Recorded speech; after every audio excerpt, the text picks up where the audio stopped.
Ok, então já temos um quórum, né, significativo, né, pessoal que vamos, digamos, honrar os que chegaram mais cedo, né, vamos começar o nosso seminário de hoje, né.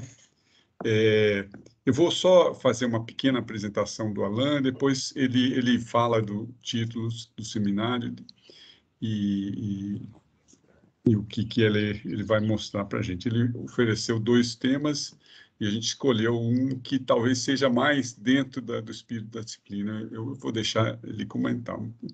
Mas o Alan, para quem não conhece, o Alan é engenheiro eletricista pela Universidade Federal de Viçosa, né?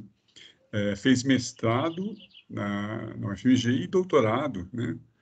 Foi meu orientado de doutorado, e nesse doutorado ele passou um ano em Aalborg, né? Fazendo um doutorado de sanduíche, né? Numa época que as bolsas estão muito escassas. Teve um concurso para né, indicar o bolsista, ele conquistou essa, digamos, bolsa, né? Passou um ano lá, foi muito produtivo, a tese dele foi premiada, inclusive, né? O Alan fez um trabalho muito bom, né? E é professor do Cefet, né? Daqui de Minas Gerais, de Belo Horizonte, no campus da Amazonas, né? E um pesquisador, né? Atuante. A gente tem vários projetos em comum. Ele tem digamos, um elenco de atuação em pesquisa muito grande. E aí, né, depois, se quiser complementar, Alan, falando do seu trabalho, eu acho que é interessante para o pessoal conhecer, né? E como é de praxe, sempre convido o Alan para dar um seminário. O Alan e o Arthur, que vai dar um seminário no dia 22, são ex-orientados meus de doutorado, né, que hoje em dia, meus amigos, né, eu acompanho a carreira deles com orgulho, com atenção, e eles sempre me prestigiam dando esse seminário, né, da nossa disciplina, que já virou uma tradição e é uma coisa muito boa, né? Acho que todos os alunos dos semestres anteriores gostaram muito, né, desse contato, que é um contato com a pesquisa em andamento, a continuidade no trabalho de pós, né, e com outras características, né, mais abrangentes, né, que o Alan já está inserido no mercado de trabalho, né? Além de professor, tem projetos de pesquisa, tem atuação num grupo, né? Que tem prestação de serviço nessa área, que ele pode falar um pouquinho, né? E eu faço parte de um grupo, junto com a Alan, que pesquisa nessa área de conversores multiníveis, staticons, e que envolve controle e modelagem de conversores. A palestra do Alan hoje vai ser um pouco, né, em outra direção, mas eu vou deixar o Alan falar para vocês sobre isso, né? E vocês fiquem à vontade para conversar com o Alan e vocês vão ver que ele tá, né, é uma pessoa muito acessível, tal, e vibra muito com o ensino, o aprendizado e a pesquisa, né? Alan, a bola está Com contigo. certeza, Xerém. Obrigado pela introdução aí. Agradeço imensamente a oportunidade de estar aqui. Para mim é um grande prazer estar aqui, né? Poder falar um pouquinho daquilo que a gente gosta de fazer, né? Então, vai ser um prazer aqui hoje, pessoal. Bem, vou compartilhar minha tela com vocês aqui. Muito bem, quando vocês estiverem vendo minha tela, vocês puderem dar o OK. Estamos vendo já. Fantástico. É que eu estou trabalhando com uma tela aqui hoje só. Então, hoje eu vim para o interior, estou na zona da mata hoje, então aproveitando aqui um pouquinho os bons ares aqui do interior e por esse motivo estou sem minha segunda tela aqui. Bem, pessoal,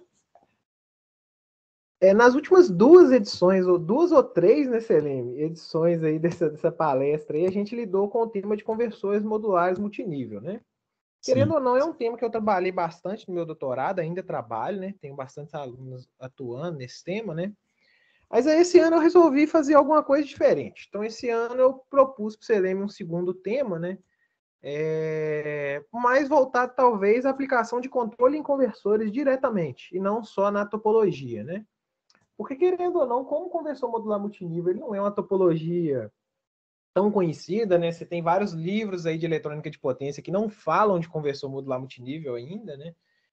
A gente acaba tendo que investir um tempo grande, né? Na topologia para depois talvez falar dos desafios de controle. Como aqui a gente vai trabalhar com um foco maior em conversores dois níveis, mas logicamente esse conceito que eu vou apresentar para vocês se aplica a outros conversores também, a gente consegue focar mais no problema, né? E talvez envolver um pouco mais modelagem e controle. Então, eu fiz essa proposta aí para o Selene. Foi um trabalho que a gente desenvolveu junto com um aluno lá de graduação, que é o Camilo, né? Uma investigação bem interessante, né? Curiosamente, esse trabalho, né, resultante dessa pesquisa, é o trabalho mais citado do GCEP hoje, né? Nessa área, né? Então, vou tentar entregar detalhes aí relacionados a essa questão, né? À medida que a gente for caminhando, né? Vou fazer algumas perguntas para vocês, por exemplo, acredito que vocês já devem ter lidado com Selenium na disciplina, na parte, por exemplo, de modelo do inversor em coordenadas síncronas. Então, eu não vou entrar tanto em detalhe, mas se pintar alguma dúvida, alguma coisa que impeça o andamento, eu tenho uns slides extras aqui para poder complementar, né? Então, bem, o Selenium já fez minha apresentação, né? Acho que o que eu posso comentar é apenas minhas áreas de interesse aqui, né? Então, eu tenho bastante interesse em energia solar fotovoltaica e eólica, mas eu vou dizer que nos últimos 5 anos aí eu tenho focado mais em fotovoltaica, né? Querendo ou não, olhando para o mercado mineiro, né? Nosso estado é um dos estados com a maior integração de geração distribuída, mas em grande parte a gente está olhando para a fotovoltaica, né? A gente não tem um potencial eólico tão bacana, né, quanto o potencial solar. A parte de conversores modulares multiníveis e suas aplicações, né? Então essas aplicações podem envolver sistemas de transmissão, compensadores estáticos síncronos, que foi minha tese de doutorado, inversores para acionamentos elétricos e sistemas de armazenamento de energia. Inclusive, né, os últimos projetos que eu tenho desenvolvido estão bastante focados na parte de sistemas de armazenamento de energia por baterias, né? Principalmente em tentar tornar as baterias um pouco mais inteligentes, né? Então, por exemplo, integrar a eletrônica de potência nas baterias, né?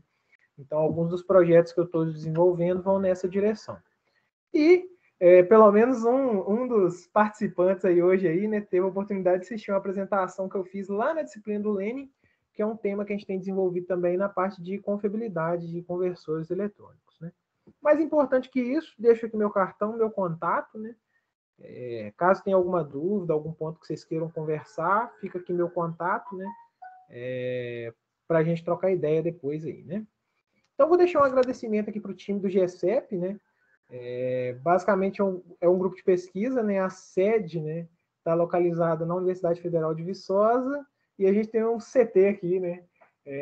Em Belo Horizonte, no Cefet. E é coordenado por mim, pelo professor Everton, né? Então, a gente tem uma equipe bem grande da parte de doutorandos, mestrandos e graduandos, né? Para quem quiser saber um pouco mais sobre o nosso trabalho, eu deixo aqui nossas redes sociais, né? A gente tem grande parte delas. E a gente também tem um canal no YouTube, né? Onde a gente tem disponibilizado praticamente todas as disciplinas que a gente tem oferecido durante a pandemia, tá? Então, a gente tem conteúdos desde o nível técnico até pós-graduação, tá? E é bastante transversal, máquinas elétricas, acionamentos elétricos, eletrônica de potência em dispositivos, topologias, as disciplinas que eu dou na pós-graduação no Cefet de confiabilidade de conversores, que inclusive finalizou semana passada, uma disciplina de integração de sistemas de armazenamento de energia. Então, está tudo disponível lá, os PDF das aulas são todas no site do GCEP. Então, caso vocês tenham interesse, dá uma conferida lá depois, tá? E tem o Estimate, que a gente também tem um aplicativo de dimensionamento de sistemas fotovoltaicos, né? Na verdade, desde o ano passado, a gente tem uma pós-graduação lato sensu na área de sistemas fotovoltaicos, né? Da parte de projeto, né, desses sistemas, tanto para sistemas aí para grupo A, né, microgeração e mini geração também. Então, é uma pós-graduação de 1 ano lá na Universidade de Viçosa. Bem, aqui tem alguns colaboradores externos nossos aí, né? Então a gente tem cooperação com alguns professores, né? Logicamente, alguns aqui estão faltando, né? Por exemplo, o Danilo, que foi citado aí hoje antes da aula, a gente tem cooperação com ele também, né? Mas o professor Remos na Dinamarca, o professor Selene, grande parceiro nosso aí da FMG, o professor Vitor, inclusive foi meu orientador de mestrado, o Lenin também, temos algumas parcerias, né? E, logicamente, qualquer um de vocês aí que tem interesse aí, né, em desenvolver algum trabalho junto, tal, as portas estão sempre abertas aí, né? Bem, em relação a essa apresentação aqui, eu vou dividir ela em 4 blocos, ok? Vou falar um pouquinho da motivação, né? Porque controlar um inversor com filtro LCL é algo que não é straightforward, né? Não é algo direto ou simples, né? Vou falar um pouquinho sobre controle de corrente de inversores, e aí, logicamente, se tiverem alguns detalhes que não ficarem cristalinos, vocês podem me interromper. E depois eu vou falar um pouquinho das técnicas de amortecimento. A gente vai entender por que o amortecimento é importante, que amortecimento é esse, né? E como tentar resolver este problema. Pessoal, a todo momento, tiver qualquer dúvida, pode abrir o microfone e perguntar, tá bom? Fique à vontade, né? Vou pedir para o Selene, se você puder monitorar o chat para mim, porque infelizmente, como eu estou com a tela só, eu não vou conseguir acompanhar as duas coisas, ok?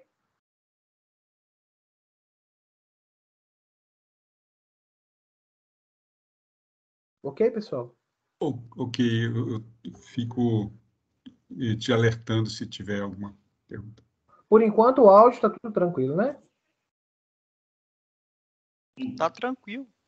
Excelente, então. Tá Então dando para vamos. escutar tranquilo. Excelente, pessoal. Obrigado pelo feedback aí. Então vamos à motivação, pessoal. Bem, a motivação principal da nossa discussão aqui hoje é porque, querendo ou não, a eletrônica de potência está cada vez mais presente no nosso dia a dia, né? Seja nos nossos eletrodomésticos, seja na própria capacidade nossa de gerar energia, seja nos acionamentos elétricos industriais que são empregados aí em diversas aplicações e provêem uma economia de energia astronômica, principalmente se a gente pensar em cargas do tipo ventilação. Nos veículos elétricos, né, que já são uma realidade em diversos países, né, sejam eles híbridos ou completamente elétricos. Nas nossas tecnologias de transmitir energia de um ponto para o outro, nas nossas lâmpadas, tá? Então, tudo isso está envolvendo uma grande quantidade de eletrônica de potência, logicamente pela grande flexibilidade que a eletrônica de potência nos traz. Mas junto, né, com todas as coisas boas, também vem as coisas ruins. Uma delas está associada à distorção harmônica. Então, a eletrônica de potência, né, do ponto de vista de síntese de tensão, na maioria esmagadora das vezes, os interruptores só conseguem trabalhar de forma binária. Ou ele é um interruptor que ele está conduzindo, ou ele está em bloqueio. Né? E, logicamente, né, quando a gente pega esses tempos de subida, essas derivadas, isso aí contém harmônicos, né? E esses harmônicos eles podem afetar a performance do nosso sistema elétrico. Dessa forma, em algumas aplicações, a gente tem que evitar que esses harmônicos, inevitavelmente, fluam para a rede elétrica. Vamos pegar um exemplo bem simples de um inversor monofásico, né? A topologia full bridge, né? Uma topologia de 1965, essa topologia, né? Bem antiga, muitas aplicações utilizam essa ponte H, que vocês também podem chamar ela. E, logicamente, quando essa ponte ela está operando, a gente aplica nos terminais, né, do nosso resistor uma tensão com essa cara dessa forma de onda cinza. Então, ela é uma forma de onda, né? No caso aqui, a gente empregou uma modulação que gera 3 níveis de tensão. Então, a gente consegue gerar mais barramento CC, zero, e menos barramento CC. Consequentemente, essa forma de onda tem diversos harmônicos, harmônicos esses lá na ordem da frequência de comutação. Se a gente não fizer nada, né? Primeiramente, dentro dessa tensão toda quadrada, a gente tem uma senoide ali dentro, fundamental, que é o que de fato nós estamos interessados. Mas se a gente alimentar, por exemplo, uma carga resistiva, a gente sabe que a corrente que vai circular nessa carga é um espelho da tensão, pela própria lei de Ohm. Então, inevitavelmente, a sua corrente vai estar repleta de harmônicos. Né? Então, o desafio, né, nosso é que essa tensão e corrente ela é distorcida na saída do inversor. Né? Agora, a gente pode colocar um elemento misterioso aqui, né?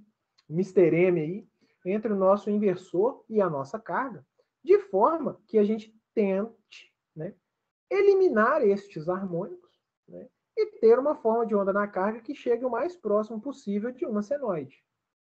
Então, com esse elemento misterioso aqui, a gente consegue ter uma melhoria da qualidade de energia para a carga, pensando que isso aqui é uma aplicação isolada da rede. Mas, se a gente estivesse conectado na rede elétrica, se a gente tiver esse elemento passivo, a gente também melhora a qualidade da corrente injetada na rede elétrica. Então, utilizar os filtros passivos é inevitável nesse tipo de aplicação. Tá? Um exemplo aqui que eu posso mostrar para vocês é um teste de certificação de um inversor fotovoltaico.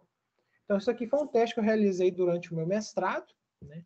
Meu mestrado foi basicamente desenvolver um emulador de módulos fotovoltaicos para efetuar testes de inversores. Então, a gente tem um inversor comercial, né? E a gente está fazendo algumas aquisições, né, desse inversor quando ele está operando ali em um determinado ponto de operação. Aqui, nesse caso, perto da potência nominal. Então, a gente nota que, apesar da tensão da rede, né, ela ter uma característica mais próxima de uma senoide, a corrente do nosso inversor, ela tem conteúdos, né, aqui, que a gente pode perceber que são conteúdos de alta frequência. Importante, isso aqui é um resultado experimental, ok? Só foi plotado aqui no MATLAB depois, mas é um resultado experimental.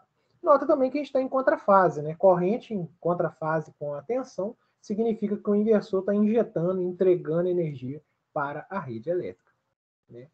Mas para que o inversor consiga uma forma de onda dessa aqui, que tem uma taxa de distorção aí em torno de 3%, tá bom? Que está dentro das normas internacionais, ele precisa ter um filtro passivo na sua saída.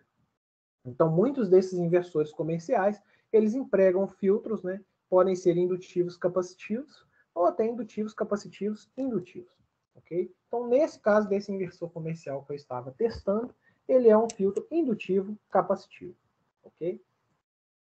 Perfeito. Então, a gente precisa desse filtro passa baixa, né? Vamos para uma outra aplicação. Então, seria já uma aplicação isolada. Por exemplo, um acionamento elétrico. Então, aqui a gente tem uma estrutura de um acionamento elétrico aí de média tensão, né? Daqui a pouco eu vou explicar por que eu estou lidando com acionamentos de média tensão, né? E, logicamente, a gente tem um elemento aqui entre o inversor, né, e a saída que vai conectar na nossa máquina elétrica, que, dependendo da situação, perceba que ele está aqui citado como opcional, a gente tem um filtro passivo, que vai fazer a interface entre o inversor e o motor. Por que o pessoal coloca esse filtro se ele ocupa um volume adicional e ele é um custo adicional? A gente tem que lembrar que, nossa, colocar uma tensão, uma corrente senoidal numa máquina é uma coisa bacana, né? Só que isso tem um custo associado e nós somos engenheiros. Então a gente tem que lembrar que sempre que você vai ter um custo adicional, a gente tem que pensar no benefício que esse custo adicional vai trazer. Então qual que é o benefício? Bem, em acionamentos elétricos, pessoal, a gente tem dois problemas que são causados, principais, tá? Vão ser os problemas principais que eu vou citar aqui. Quando a gente aplica tensões nessas máquinas que têm derivadas bastante elevadas, tá? A primeira, né, seria quando você tem um inversor, né, que aciona uma máquina com cabos longos, tá? Então pode ser que tenha alguém aqui que já tenha alguma experiência em acionamentos, principalmente da indústria de mineração, talvez, né? E muitos desses acionamentos, o inversor de frequência, ele não é instalado próximo ao motor, porque muitas vezes o motor ele está localizado no fundo da mina ou alguma coisa do tipo, aonde você não tem condições ali propícias para instalar a sua eletrônica de potência. Então, às vezes, você vai fazer um cabo, né, de centenas de metros. E se a gente pensar, por exemplo, em plataformas de petróleo, que a gente tem bombas submersas, a gente está falando de cabos de quilômetros de comprimento, tá? Quando a gente tem esses cabos, né, de comprimentos muito longos, a gente vai ter, inevitavelmente, um problema de ressonância causado pelas capacitâncias intrínsecas dos cabos. Então, seu cabo começa a comportar como uma linha de transmissão, e toda vez que você dá um pulso desse aqui de tensão no motor, você vai ter um transitório desse tipo. Então, aqui a gente tem um resultado experimental, né, de um pulso de tensão sendo aplicado da saída do inversor e da tensão que aparece, de fato, nos terminais do motor. Perceba que você tem uma sobretensão enorme aqui, pessoal, que pode chegar quase ao dobro da tensão que você está tendo na saída do inversor, tá? Esse efeito, né, causado por esse efeito capacitivo do carro aí, pode estressar o isolamento, né, do seu motor e reduzir a vida útil dele. E por que isso é importante em média tensão? Porque, logicamente, esse problema é de fato um problema se você não conseguir melhorar a isolação da máquina. Então, se a gente pegar máquinas hoje para baixa tensão, você consegue ter isolamentos, né, materiais muito bons, né, que podem suportar esses transitórios. Mas quando você vai para média tensão, pessoal, a gente tem que entender que a gente está chegando, às vezes, no limite da tecnologia dos isolantes. O isolante ele é bom, mas você não consegue melhorar ele para suportar o dobro da tensão. E aí, neste tipo de aplicação, ou a gente trabalha com um inversor multinível, né? Tem muitas empresas que, nesse caso, colocam inversores MPC, ou até aquele inversor da Rubicon, né? Aquele inversor cascata, né? Por exemplo, um grande mercado para ele seria o mercado de plataformas, né? Ou você coloca um filtro passivo entre o inversor e o motor, para tentar reduzir essas derivadas de tensão, colocar uma tensão mais senoidal e, consequentemente, resolver o problema. Então, essa seria basicamente a ideia, né? Ok, outro problema muito comum nas máquinas, tá, é a questão da circulação das correntes de modo comum. E a circulação dessas correntes de modo comum, inevitavelmente, dependendo das características de aterramento da sua máquina, pode causar uma circulação de corrente nos rolamentos da máquina. Eu não estou falando dos enrolamentos de estator ou enrolamentos de rotor. Eu estou falando dos rolamentos mecânicos. Tá? E a circulação dessas correntes nos rolamentos da máquina, né, ela tipicamente pode causar degradação nesses rolamentos. E aqui a gente tem até uma comparação bastante interessante, né, do nível de vibração de uma máquina, se você empregar, por exemplo, um inversor de 2 níveis, ou se você empregar um níveis. Né? Porque no inversor de 3 níveis, a gente tem degraus menores, e, consequentemente, você gera uma tensão de modo comum menor em amplitude, né, de variação, e, consequentemente, você gera menos correntes nos rolamentos da máquina. Tá? Aqui, apenas a título de curiosidade, não sei se vocês sabem, mas a vibração, geralmente, ela é medida em termos de aceleração. Tá? Então, aqui a gente teria ela em G, né? G, a gente poderia falar que estaria relacionada à aceleração da gravidade. Tá? Então, a vibração, geralmente, é medida por meio de uma aceleração. Né? Então, só a título de curiosidade mesmo. Então, esse é um outro problema, né, que logicamente, nós podemos usar um conversor multinível, e aí a gente elimina o problema na fonte, ou a gente usa um conversor com menos níveis e coloca o filtro para que isso não apareça no motor. Em termos de realização prática, existem diversas formas de fazer isso, né? Então aqui a gente tem um exemplo de um inversor fotovoltaico aqui aberto, onde a gente tem esses 2 indutores e esse capacitorzinho aqui, né? Posso colocar até o laser aqui para facilitar a visualização. E um capacitor que vão fazer um filtro LC. Tá? Então, ele já está integrado na estrutura do equipamento. Né? Por outro lado, se você pegar um inversor de potência maior, muitas vezes fica difícil integrar as duas coisas. E aí, nesse caso, a gente tem um painel aqui, né? Onde a gente tem o nosso filtro passivo instalado. Aqui estão os capacitores, aqui nós temos os indutores, e aqui nós temos esse resistor de amortecimento. Mais tarde nós vamos falar dele. Esse sistema aqui é até interessante, que ele está lá no CPH da UFMG, né, lá no laboratório do Vitor Flores. Esse aqui é o inversor da PHB. E aqui a gente teria exemplos de filtros passivos para inversores, né, para acionamentos elétricos. Né? É até interessante perceber que, nesse caso, eles fazem uma realização acoplada dos indutores. Né? Uma das vantagens da gente acoplar, pessoal, é que a gente consegue reduzir o tamanho e o peso do equipamento. Né? Então, se você construir um transformador trifásico, ele geralmente ocupa um volume menor do que, por exemplo, se você comprar 3 transformadores monofásicos e associar em um banco. A mesma coisa serve para indutores. Quando a gente acopla, a gente tem esse fenômeno de essa possibilidade, né, de reduzir, né, no caso, o volume. Afinal, ele é trifásico aqui, né?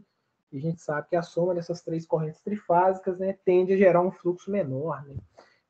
Então, isso ajuda um pouco aí no projeto. A gente economiza em ferro ou outro material magnético quando a gente constrói esses equipamentos. Né? Bem, aqui também são materiais diferentes. Aqui a gente teria pó de ferro, aqui no caso é aço silício. Querendo ou não, quando você vai para potência muito alta, os indutores geralmente são núcleo de aço. Você não encontra esses indutores de pó de ferro, esses indutores cristalinos ou ferrites para núcleos muito grandes. Então, quando você vai para potência alta, você acaba indo para núcleo de aço silício mesmo. E por fim, nessa primeira parte, aqui encerrando ela, né? Ok, a gente pode fazer esses filtros de diversas formas. Nós podemos fazer um filtro puramente indutivo, e aí se a gente relembrar lá dos circuitos elétricos, esse é um filtro aí que ele vai ter um decaimento de 20 dB por década. Se a gente pegar um filtro LC, a gente tem um filtro que vai ter um decaimento de 40 dB por década. E se a gente tiver um filtro LCL, né, a gente vai ter um decaimento de 60 dB por década. Por que esse decaimento é importante para a gente, pessoal? Porque geralmente, tá? E eu falo geralmente para aplicações fotovoltaicas, tá bom? O pessoal trabalha com frequência de comutação constante, tá? Então, à medida que ao passo que a sua frequência de comutação ela está travada, por exemplo, eu vou trabalhar com 20 kHz, a gente precisa que o nosso filtro tenha uma determinada atenuação lá em 20 kHz para garantir a qualidade de energia das correntes injetadas na rede elétrica ou injetada na nossa carga, né? Se a gente tem um filtro que atenua mais, significa que com elementos passivos menores, e quando eu digo menores, eu não digo em termos de corrente e tensão, eu digo em termos de valores de indutância e capacitância. Com elementos menores, a gente consegue ter a mesma filtragem, tá? Então, à medida que a gente aumentar a ordem do filtro, o que a gente ganha é redução de volume. Então, você não vai ter mais um indutor muito grande, né? Na verdade, você vai ter indutores menores, tá? Esse sistema vai ocupar um volume menor. E apenas um número para vocês, de um estudo de caso específico, você pode reduzir esse volume em 40%. Então, não é uma redução desprezível, é uma redução considerável, tá? Então, a primeira coisa que a gente consegue, à medida que a gente aumenta a ordem do filtro, uma coisa boa, reduzir o volume, ou, para a mesma atenuação, você pode trabalhar com frequências de comutação menores, ou para o mesmo requisito de qualidade de energia. Isso é bom porque a frequência de comutação aumenta a perda. Então, se você reduz a frequência de comutação, logicamente a gente vai ter um ganho. É importante lembrar que a gente também tem uma frequência mínima, né? Se a gente pensar em inversor fotovoltaico, por exemplo, o pessoal geralmente fica fora da faixa do audível. Então, o pessoal trabalha acima ali dos 18, 19 kHz, exatamente para as pessoas não ficarem escutando, né, o ruído de comutação. Pode ser que alguém aqui já trabalhou com frequências menores, né, vai escutar um assovio, né, enquanto o inversor está funcionando. Bem, a gente tem uma potencial redução de custo, então se a gente pensar que os indutores diminuíram de tamanho, geralmente, né, o custo do indutor ele está associado à quantidade de energia armazenada nesse indutor. Então é meio de Li ao quadrado. Então, se você consegue trabalhar com indutâncias menores, a gente inevitavelmente pode reduzir o custo, tá? Isso também é importante porque vocês podem pensar, nossa, professor, mas você está trocando um indutor por capacitores, né? E aí, não dá uma diferença? Bem, a primeira coisa que vocês precisam saber é que um capacitor ele consegue, para o mesmo volume, armazenar muito mais energia que um indutor. E segundo, o capacitor ele é um produto de prateleira. O indutor não. O indutor geralmente você tem que fabricar ele. Então, na verdade, fabricar indutores menores e ter capacitores ali que são de prateleira te dá uma potencial redução de custo, tá? É possível reduzir o custo quando você caminha nessa direção, tá? Logicamente, pode ter uma discussão de confiabilidade, já que se você pensar num indutor, num magnético, ele é um elemento extremamente confiável, né? E um capacitor, ele já tem uma degradação associada a ele, né? Mas, logicamente, para esse tipo de aplicação, a gente já utiliza capacitores de filme, e se você tomar cuidado com a umidade, né, dentro que chega nesse capacitor, você consegue sim ter aplicações em que a confiabilidade, ou seja, que esse capacitor ele não vai limitar a confiabilidade do seu equipamento, tá? Então é possível com a tecnologia atual fazer isso. Mas a gente vai acabar caindo na maior complexidade de controle. Isso é básico. Você está indo para uma ordem maior. E trabalhar com funções de transferência de ordem maior é muito mais difícil do que trabalhar, por exemplo, com a função de transferência de primeira ordem. Então essa seria aí a essência. Muito bem. Logicamente não são só flores, né? Aqui, por exemplo, né, para esse inversor aqui comercial, no momento que ele conecta na rede, a gente tem esse capacitor ele começa descarregado, e aqui a gente tem um transitório aqui, né, uma corrente de inrush, né, que passa a corrente nominal do inversor, né, durante esse transitório. Então, são algumas coisas que você tem que pensar, né, na hora de projetar o equipamento com esse capacitor. Todos os componentes e as trilhas que estão aqui, elas têm que estar preparadas para suportar essa corrente de inrush quando esse sistema conectar à rede. Ou você tem que fazer um sistema de pré-carga para que esse, sei lá, você usa um resistor NTC ou algum esquema com resistores e contatores para você reduzir aí essa corrente de rush, se eventualmente ela for um problema. Mas é uma característica que nasce, né, quando a gente tem esse capacitor. Então, antes a gente tinha um inversor, ele tem um alto consumo de energia próprio dele, né? E na hora que a gente conecta ele na rede, então ele ainda não injetou potência, ele só conectou na rede, né? Fechou o contator ali de conexão. Aí a gente tem esse transitório e depois a corrente aqui fica atrasada em relação à tensão, porque querendo ou não, é o reativo que o seu capacitor está consumindo. Esse é outro ponto, né? Você vai ter um consumo de reativo do seu capacitor, e se você quiser manter um fator de potência unitário neste ponto, você vai ter que fazer o seu inversor prover o reativo desse capacitor. Então, você vai ter um inversor de 10 kVA, mas ele vai ter que colocar um totozinho a mais, né, de potência reativa, se você quiser manter o fator de potência unitário aqui na saída. Bem, pessoal, até esse ponto, vocês gostariam de fazer algum comentário, fazer alguma pergunta?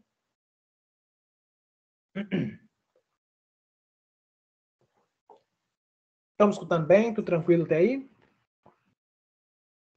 Ô, Alan, eu tenho só uma pergunta em relação à utilização, né, desses filtros que você comentou. Eu imagino, então, que isso aí também deve ajudar em relação àquelas emissões conduzidas que a carga vai ter, quando a gente tem que validar, digamos, o produto lá por aquelas normas de compatibilidade. É isso mesmo? Ajuda, mas ele não é a única coisa, tá? Porque quando a gente pensa em modo comum, a gente precisa de indutores acoplados, né? Então, por exemplo, nesse inversor aqui, né?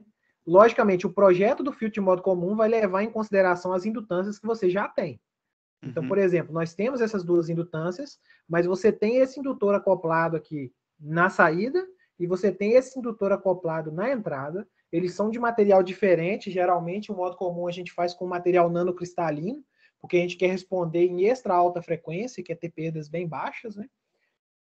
E tem que ser acoplados. Então, esses indutores, eles passam pela fase de projeto, né, das emissões conduzidas, no caso das limitações de modo comum, e principalmente em inversores sem transformador. Estou falando de inversores fotovoltaicos, tá? É o Felipe que perguntou? Isso. Beleza, Felipe. Além dessa questão, esses inversores, né, sem transformador, eles têm que ter uma unidade de monitoramento de corrente de fuga. Por quê? Porque como eles não têm transformador, eventualmente, se você tiver uma carcaça de módulo mal aterrada, um instalador pode tomar um choque lá de cima do telhado. Não necessariamente é um choque letal, mas a queda pode ser, né? E por esse motivo, todos os inversores sem transformador têm que ter uma unidade de monitoramento, tá? Esse elemento aqui, esse transformadorzinho acoplado aqui, ele é exatamente para monitorar a corrente de fuga, é como se fosse um DR dentro do equipamento, né? Apesar de não ser necessariamente um DR, mas seria essa a finalidade dele. E caso essa corrente de fuga seja detectada, o inversor tem que parar de funcionar na hora também. Ok? Mas então, esse indutor ajuda, né? Você pode pensar em acoplar os dois projetos, né? Pensando em minimizar o volume. Tem até um trabalho bem legal do engenheiro da PHB, que é o Ricardo. Ele fez um trabalho lá na Unesp, exatamente tocando nesse ponto. Depois, se você tiver interesse, eu posso até compartilhar com você e com a turma também e tal. Mas eu não sei se eu consegui responder sua pergunta. Não, sim, conseguiu sim. Até trouxe mais informações, na verdade. Obrigado, Alan. Uma última informação, o pessoal fala muito do anti-ilhamento, né? Por norma, né, quando o anti-ilhamento é feito por um DSP, né, o inversor tem que ter redundância, tá? Então, na verdade, esse inversor ele tem que ter dois DSPs, e esses DSPs são independentes, rodam as rotinas de anti-ilhamento, né? E aí tem dois relés, cada relé é comandado por um DSP, tá? Independente, porque se um DSP der pau, né, ele travar, por exemplo, você tem uma redundância para fazer a proteção de anti-ilhamento. É um outro requisito normativo que muitas vezes a gente vê as técnicas, vê as normas, mas a gente não sabe que isso existe, né? Então, de fato, esses inversores têm que ter essa unidade de monitoramento de corrente de fuga, no caso, os inversores sem transformador, e tem que ter 2 DSPs lá, pode ser um mais poderoso e um mais fraquinho, mas tem que ter 2, por causa do anti-ilhamento, que tem que ter redundância. Entendi. E aí, essa redundância, digamos assim, um parâmetro de confiabilidade, quando você fala de ter essas duas em paralelo, seria aquela estrutura 1 de 2. Exatamente. Perfeito, então. Exatamente. Né? E essa é a finalidade mesmo. A ideia é elas serem independentes para se uma der problema, né? Por exemplo, relés desse tipo, não sei se vocês já trabalharam com relés, porque aqui é um relézinho daqueles padrão, né? E esse tipo de relé, ele pode colar os contatos. É um mecanismo de falha dele, né? Ele pode falhar em curto. E por esse motivo, né, não é só a falha do DSP, não, jovem. Pode ser a falha do relé. O relé colar o contato e aí você ter um outro relé para conseguir fazer a abertura. É, verdade. Beleza. Obrigado, então, viu, Alan? Beleza, prazer.